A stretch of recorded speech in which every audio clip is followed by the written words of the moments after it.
नमस्कार मित्रांनो आजचा विषय टीएटी पेपर फुटी प्रकरणात मोठी घडामोड। अनेक दिवसांपासून फरार असलेला मुख्य आरोपी अखेर न्यायालयात आत्मसमर्पण केले आहे। या प्रकरणात आता एकूण आरोपींची जर संख्या पाहिली तर ती 15 वर पोहोचली आहे आणि 12 आरोपी न्यायालयीन कोठडीत आहेत। नेमकं काय घडलं पाहूया संपूर्ण बातमी। मित्रांनो नमस्कार, मी महेश पाटील हब या यूट्यूब चॅनलवर आपलं मनपूर्वक स्वागत करतो।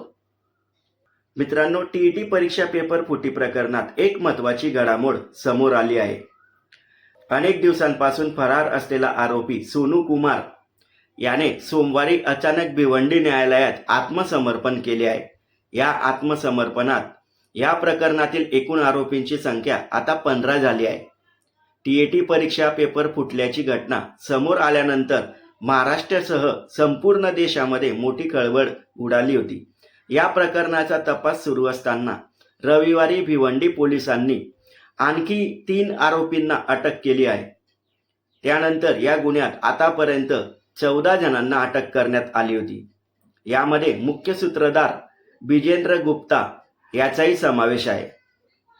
दरम्यान फरार असलेला आरोपी सोनू कुमार याच्यावर पोलिसांचा दबाव वाढत होता। अटक होण्याच्या भीतीने अखेर त्याने भिवंडी न्यायालयात हजर होत आत्मसमर्पण केले।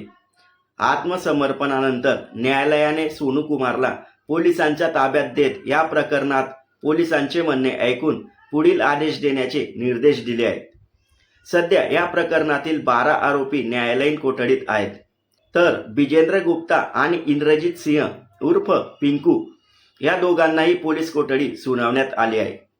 याच दरम्यान सुमन कुमारी गुप्ता, नरेश कुमार, संजय कुमार शर्मा तसेच मिथुन कुमार या आरोपींनी जामिनासाठी अर्ज दाखल केला असून त्या अर्जावर बुधवारी भिवंडी न्यायालयात सुनावणी होणार असल्याची माहिती आरोपींचे वकील ॲडव्होकेट शैलेश गायकवाड यांनी दिली आहे।